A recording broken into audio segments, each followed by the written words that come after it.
Greetings, everyone. Welcome to another webinar. My name is Esse Chustofile, and I am proud to be joined by a wonderful lady, which I'll be introducing to you shortly. So, just a little bit more about me. I'm Esse Chustofile, working for a company called Cloud EDU, based out here in Cape Town, South Africa. So, we are Google's premier partner, and we deal with everything Google. So when it comes to professional development, we focus on change management as a key driver for technology and education adoption. So we are also a tier one Chromebooks reseller right across Africa.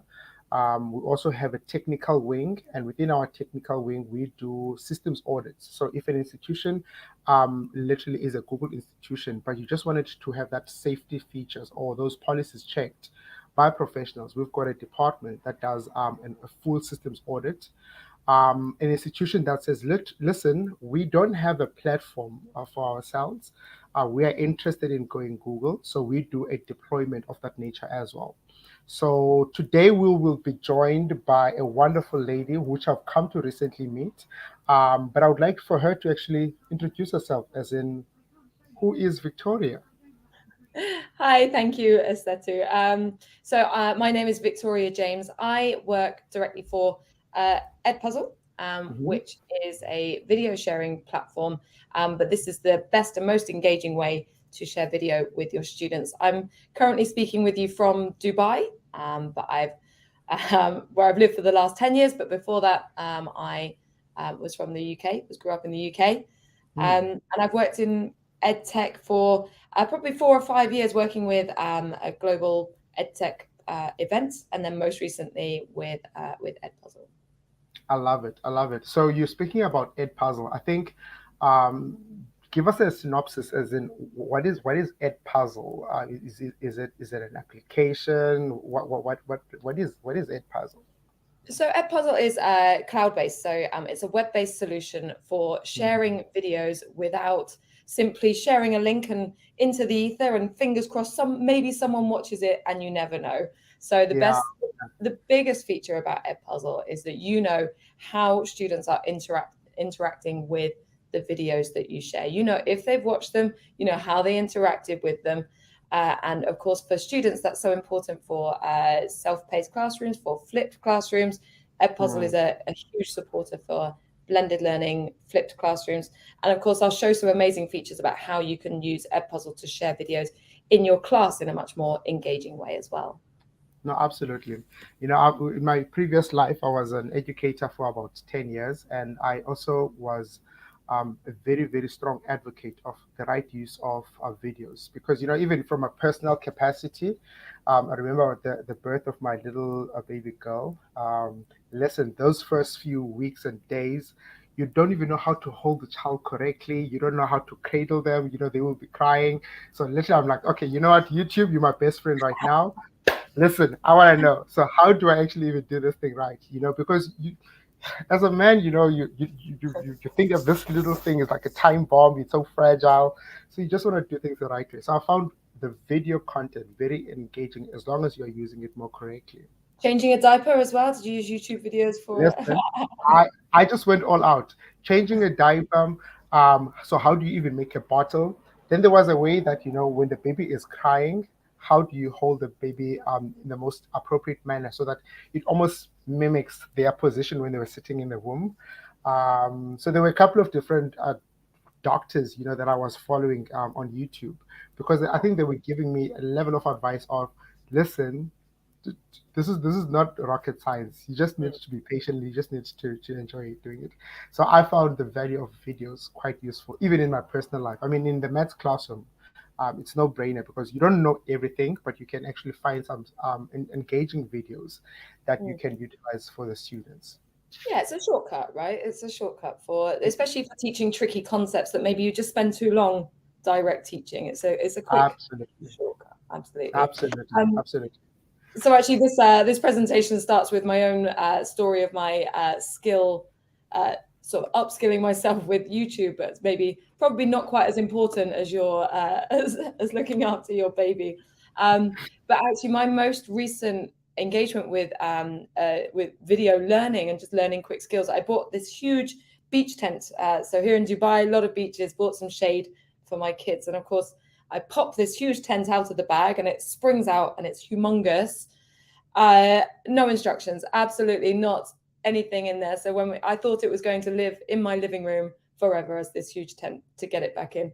And I think as everybody does now, the only way I could think that I was going to be able to get this huge tent into this tiny bag is through a video. So that what I'm searching for, a video that's going to show me this sort of bizarre upside down turn, sort of fold and pull method to get this tent. And I don't know if there would have been any other way than taking this huge tent back to the shop and demanding that they put it away for me. So I think we all do it. I think even as grown-ups, as students, as young learners, it's almost an automatic response now. So we know that everybody is learning with video as this kind of short, quick way to learn new skills, whether that's holding your baby, changing your baby's diaper, or even putting my beach tent away. Everybody needs to do it. Yeah, Victoria, the worst thing is that having those manual pieces of paper where you have to literally read through those instructions and you're like, listen, it doesn't make sense. So I think the presence of a video does really help to make that experience quite engaging. So I think it goes on to them. Videos aren't going away, and it's not a question of what videos are you sharing in class. Do you share videos? Teachers are sharing videos. Educators are sharing videos. So it's a question of how. How are you sharing them? Are you sending them home? Are you showing videos in your class? So if we know that teachers are using videos, what's the best way to engage your students with these videos? And as Estetu and I talked about here, is that actually we know that it's a very quick shortcut. It's an easy way to learn, whether you're a grown-up learner or whether you're a child in a school. Videos are motivating. They capture students' attention. Used in the right way, videos can extend students' learning or can support learning in different ways for students who are maybe struggling. The most wonderful thing about videos, of course, this amazing capacity to pause, rewind, go back, skip forward. And if you are flipping your classroom, then of course sharing the right piece of video content can free up your class time. If your tricky concepts, if that difficult maths problem is set to your students before they come into school and you know that they've watched it, suddenly your class time is available for pure application of the new skills that you're sharing. So if we're saying we know that teachers are sharing video links, well, what's the problem with the way that we share video links? If you are sharing from content platforms like YouTube, there's advertising, there is irrelevant content, there is dangerous content. It's unmonitored. This video content is unmonitored. And of course, you've got plenty of sidebars with lots of distractions. Go here, choose this, win this on the side of these commercial video platform pages. We don't have any guarantees of the quality of this content. And of course, one of the most frustrating elements of this is that you might share your videos with your students. You go back to use it again 2 weeks later, and it's gone. The video has disappeared. You cannot guarantee that if it's not your content, that link will still be there and active next time you need to use it. Of course, there's a safeguarding issue when it comes to the comments boxes on YouTube, for example. This is access to strangers on the internet. And of course, most importantly, you have no idea who has engaged with your content or if they've learned from it when you are sharing your video links, whether that's your own content or whether that's through YouTube. You just don't know if anybody is actually watching the video. So what does Edpuzzle do? How can we help with these issues with sharing videos? So to get started with Edpuzzle can take any video from the internet or from your own drive. So that's a YouTube link. That might be your own screen recording. This might be your video that you filmed on your phone. Or we have a huge bank of videos already installed, video lessons ready to go on Edpuzzle. Once you've got your piece of content, your video content, you can embed questions into the video. You can be as creative as you like. We even have voice note answers for the way that students can answer the questions, or you can record your own voice notes to share with your students, especially if it's your video recording and you realize you missed something in the recording, you can add in your own audio notes. You share the link, share your Edpuzzle video through your LMS. We have integrations with all the major LMSs. And of course, our Google integration is certainly our strongest with Google Classroom. And then, of course, you can receive the feedback on how students have interacted with your video. At the very least, knowing who's watched it. We would love it if we could trust all of our students. Yes, I watched it. I promise, miss, I watched your video. Wouldn't it be great if we could trust them in this way? But of course, now we have proof who did watch it, how long they took, when they watched it, and of course, all of this amazing information about how they are grasping the concepts that you're trying to teach them through the video. And of course, check for understanding with those videos as well. Back up what you've learned in class. So there's some information here about actually the data that you can receive from the back of it. So once you've embedded the questions into your video, you can click on an individual student's name to see the individual performance, or you can see by question in the video how students have answered the questions. And maybe if all of your class are getting the same questions wrong, maybe you need to go back, you need to teach it again. I'll show this in the live mode in just a minute, and also show you how you can use the gradebook. So the gradebook is integrated with Google Classroom, or for other programs, you can download as a CSV, as an Excel file, to track students' progress through time. So let me take you into the live environment. I'll show you how this works in Edpuzzle directly. So I'm just going to present my, my screen here.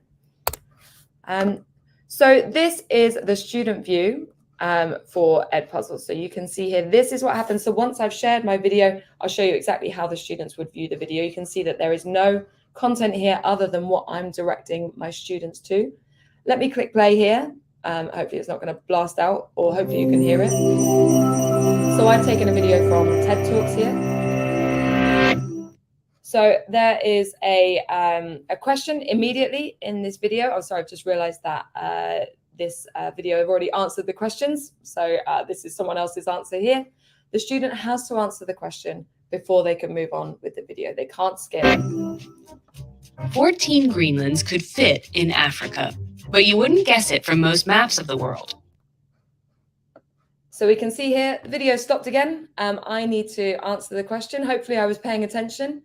Here is, I think it was 14, right? So let's have a look. So I submit the question. Great, I get my feedback straight away. I got the question right. If I got it wrong, I can rewatch it. Otherwise, continue. The fact is, the video goes again. So let me show you how we can get started with Edpuzzle and what makes it just a little bit more special than sharing a video link. So here's my Edpuzzle homepage. What I'm looking at here is other teacher-created content. So bearing in mind that Edpuzzle is used in more than 80% of schools in the US, we've got a huge database of 2 million teachers who are uploading videos every single day. You can see here our integrations. So I've got everything set up in my Google Classroom here, so I can create a classroom within Edpuzzle. I can go to my Google Classroom. I can import my Google Classroom this way, and then easily assign my videos through my Google Classroom. So let's have a look at some of my content. So here's the video that we had a look at earlier. I can see I've got a new answer that I need to grade, but let's have a look at how the analytics work. So now I can see here, here's my Google Classroom. Now Wayne, Mick, and Sue, you're all in trouble. You haven't watched my video at all. I can see here, Paul here, he's only halfway through. Let's have a look at Victoria, that's me. So Victoria got 75 out of 100 on my lesson. So we can see here all the students that have watched, that have not watched, and how they did. Now I can come in and I can see exactly which questions Victoria got wrong. This is how I've graded it. Here's these long form answers. And here's the multiple choice questions. Or I can have a look at, on my class, again, I can have a look at the questions that maybe all of my class are getting wrong or right. So if I know everybody's long form answers and everybody's multiple choice answers here, I can see maybe those concepts that I need to go back into my classroom and update my students and give them a more direct teaching method, or maybe think of a different way to teach. And then here's my Google Classroom. So I've imported my students from Google Classroom here. And here's the gradebook. So now I can start seeing how my students are progressing over time with my videos. Are they getting better at the videos that I'm sharing? Are they scoring higher points? And here's this download gradebook. If you're using Google Classroom, you can go straight into Google Classroom and upload the gradebook from Edpuzzle, and it syncs with your Google Classroom gradebook. So that's the basics of the video sharing. I can go into some more detail here. Maybe Estetu, is that does everything seem clear so far? Is there anything you can see that I've missed, or is there anything you'd like to know more about before I move on? No, definitely. I think the one thing that I wanted to know, I noticed that you were looking at YouTube as the video source. Yeah. Am I correct in assuming that if I'm a teacher and I wanted to create my own video, because I wanted to see the level of customization of the different videos and also the type of quizzes that, as a teacher, you're able to put together? Excellent. Let me show you exactly what happens. So when you go to add your content here, so you can see here, I can discover video content, and that takes me to this homepage of other teachers creating video lessons here. I can upload a video from my Google Drive, from my computer. We have a Google Chrome extension that allows you to record the video directly from Google Chrome, and within a couple of clicks, it's in your content library. Let me copy some of this content. So I'm going to say, okay, this is the video that I'm choosing to share with my students. Or so let me have a look. So I'm going to copy this into my content. So once I click copy, this is now in my content library. Where's it gone? Oh, sorry. Let me go back to. Let me take it straight from this scene here. Okay, so I can edit this video directly. So you can see here that the cutting tools are super simple. So you can probably almost work this out directly. I can say, okay, well, actually, I don't want to start this video. And transmit set. I'm going to take off the end, and I can cut out middle parts as well for where I'm sitting in the moment in the Middle East. That's very important for certain parts of content that we shouldn't be sharing with students. If it's my own content, or if it's one of our Edpuzzle original videos, I can re-record the video. We don't have the copyright for YouTube, but I can re-record the voiceover. So perhaps I might like to re-record my video in French, or I might like to re-record with a different accent or a different language. I can change the voiceover. And then, of course, here's where I might add the questions. So I've taken a ready-made video lesson from the teacher library on Edpuzzle, but I can choose, actually, I'd like to add in one more here. So I'm going to say, okay, this is my multiple choice question. I would say, what's the answer? I would say, okay, this is my right answer. I'll say A, B. I can also provide immediate feedback. Oh, I keep changing my language into Arabic, sorry. There's a small button on my MacBook that does it. Great. It's still in Arabic, sorry. Bear with me. Yeah, no, that's fine. Tell me something. When it comes to the feedback, can you also embed a video as a feedback? Not a video, but I can certainly put in. You can see the options here that I can have. I can insert a link, so I can say "great job," or I can say "go back and read this," and then I might choose to link this directly to. So I can choose to link this straight to the website that I want them to read, for example. Okay. Or I can use a photo from my photo library. So once I save this question, as both of there I've added it into my video. Let's just quickly add a multiple choice question, just to show, sorry, not a multiple choice. Let me quickly add an open-ended question. So again, here, this is so important for personalized learning. If you can add your audio responses and allow students to reply in their own voice, again, for languages, or even if you're asking students to pronounce their own name straight back to you at the beginning of the class, so they can introduce themselves to you as a teacher. There's so many powerful ways that audio feedback, or for special educational needs, or even for just younger students, audio feedback is so valuable. Yeah. So once I finish my video, once I've finished here, this is my video lesson now. It's now under my name. And it's ready to assign to my class. I'm sorry, I've managed to, I'll show you how I assign another video, because I've actually reached my storage limit on my Edpuzzle account here. So I need to organize this a bit better. Let me have a look at something that's in my content that I can use. So ready to assign to my class. So here I've got my Google Classroom. Here's this preventing skipping option as well. So of course, if you want to make sure that your students are watching the video, when I assign it, I can stop them from skipping forward. If they change the tab, the video stops. And of course, if I choose to post it here, I can post it straight to my Google Classroom. I can choose my due date, and off I go. So I'm going to assign this to my class here. So this is now going straight to my Google Classroom. And here's my class list. And now I can start watching live who is watching my video and how they're interacting with it. Oh, this is beautiful. So in order for me to avoid maybe running out of space, do you think it's advisable to probably upload my video onto YouTube and then share that link, or just pull that video from YouTube? So your storage library is capped at 20 videos if you have. So there is a free version of Edpuzzle, but for security reasons, we have a paid version of the account where then your storage doesn't run out. I don't know why my particular account isn't being an Edpuzzle employee. I don't know what's happened to my account, so I'll sort this out later.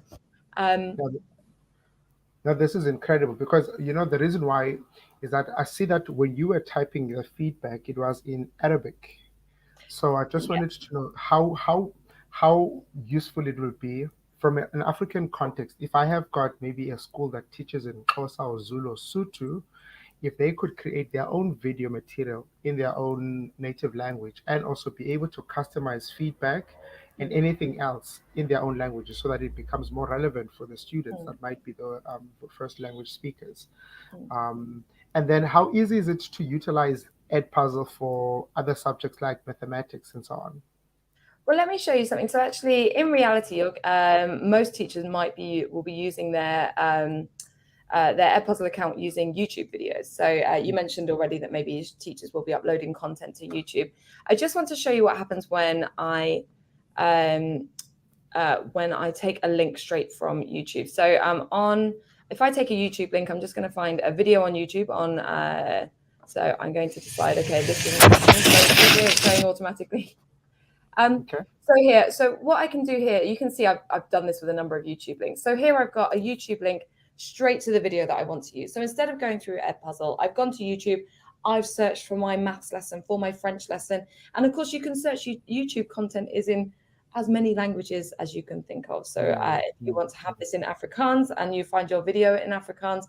But what's amazing is I want you to just watch what happens once I search this YouTube link directly into Edpuzzle. That video is now in your content library and ready to become your lesson. That was all of 2 clicks. And now I'm ready to cut the pieces out that I want. So remember, this is from a YouTube link. Edpuzzle takes it straight to the editing part. So no copyright, no advertising, no distractions. Even if you don't choose to embed any questions in this video, you've now got a trackable YouTube link by sharing it through Edpuzzle. So this video, you now know who's watched it. At the very least, your YouTube link is already more valuable once you share it through YouTube as a teacher. So again, I can start building my video lesson here. I can start building my questions. This YouTube video is now my lesson. What's happening here? I can add in my questions and I can add in notes. And again, here's where you put this audio working here. But that's directly from a YouTube link. Wow, Victoria, this is super amazing.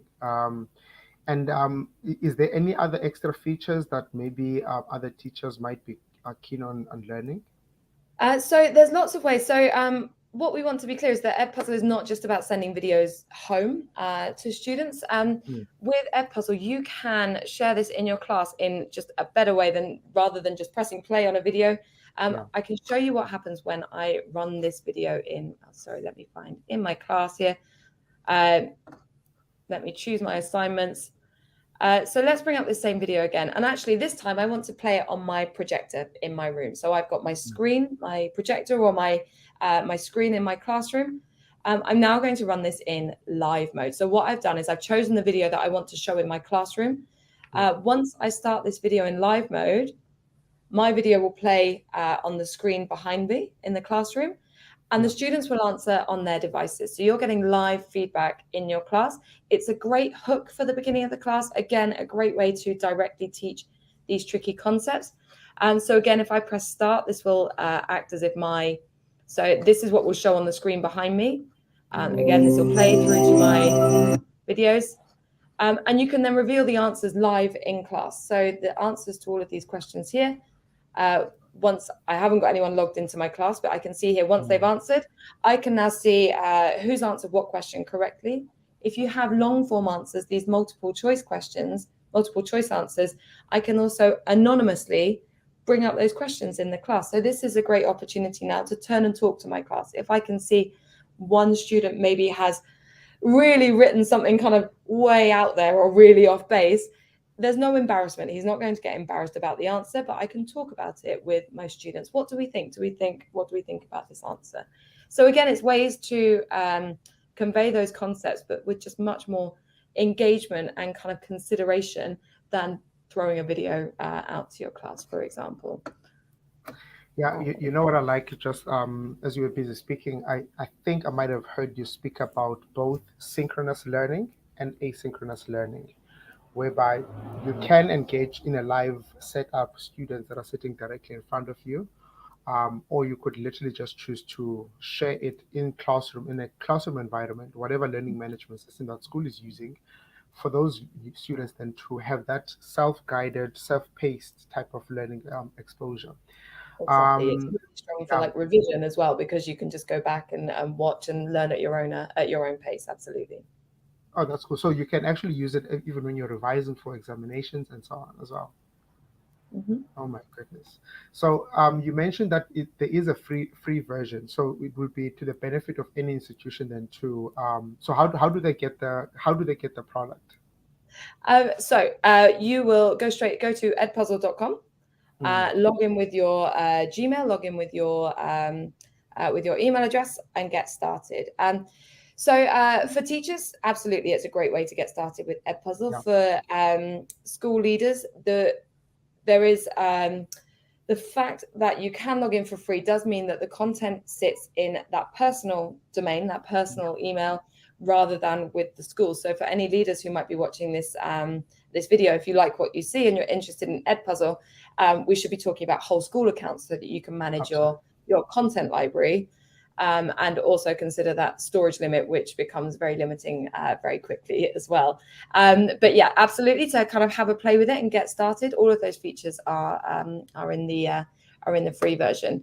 What I will show is just a couple of things that are in the paid version that are interesting, and some of them very new as well, which is really exciting. So Edpuzzle, as quite a young company, we can be very agile, and actually one of the things that we're doing is creating a huge volume of Edpuzzle original content. Now, in the USA, 1 in 14 of every videos that is allocated or assigned through Edpuzzle is now an Edpuzzle original rather than YouTube links. So here on so this is a feature of the Pro accounts, so the subscription. There are now around 1,800 videos in this content library of Edpuzzle originals. And what you're seeing is from roughly grade 2 to grade 9 is original quality content videos that are already built as video lessons from our curriculum team. So these teardrops here are the questions that are embedded. So this one has 10 questions.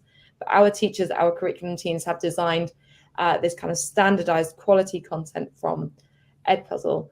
And most recently, so you can see the sort of just the volume here in each of these sections has a whole bunch of content in it.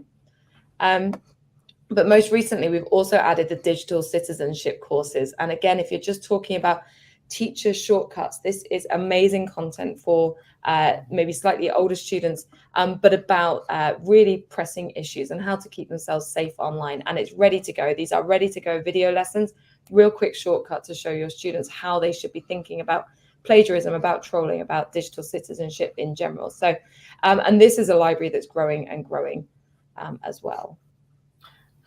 This is fantastic. I think most novice teachers that just come out of universities, they're always looking for that place where they can actually get started with a guide, stuff that already has been pre-packed, that is well standardized in order for them to have engaging classrooms. Because I think the most traumatizing thing is to leave universities where you were in a theoretical classroom and you never really got the full sense of now sitting under pressure with 30 plus kids in front of you, and you have to have dynamic and engaging interactive material.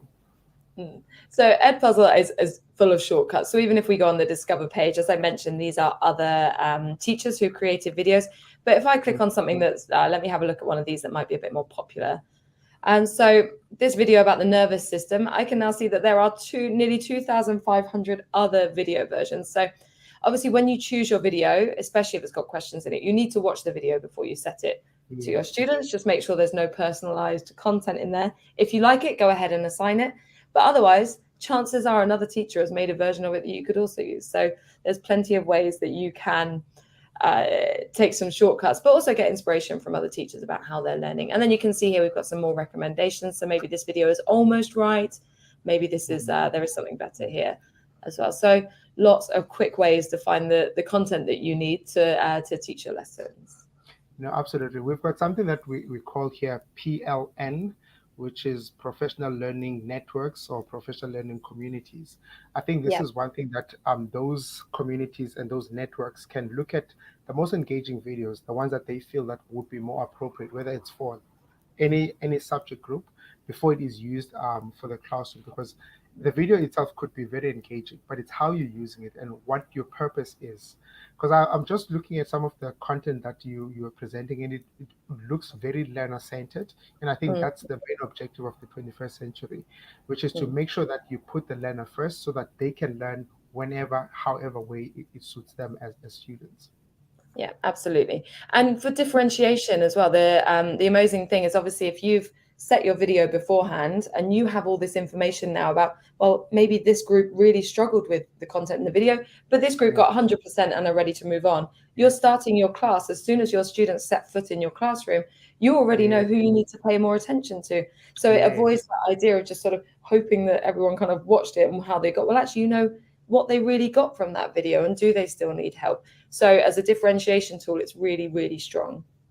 No, I like it. I think from a differentiation perspective, it does present itself as a very inclusive tool set, because some standardized products, they tend to be very discriminatory and they only cater for the top achievers, those kids that just get it first time around. But the ability for it to be easily customizable to different variations of learning styles and paces, I think it's quite engaging in that way. So how easy is it to find collaboration? So if we've got schools that that are all on Edpuzzle, let's say a school here in the Western Cape, there's another one in another province and another province. How easy is it for those school leaders, those management teams, to actually share or to collaborate with other institutions right across?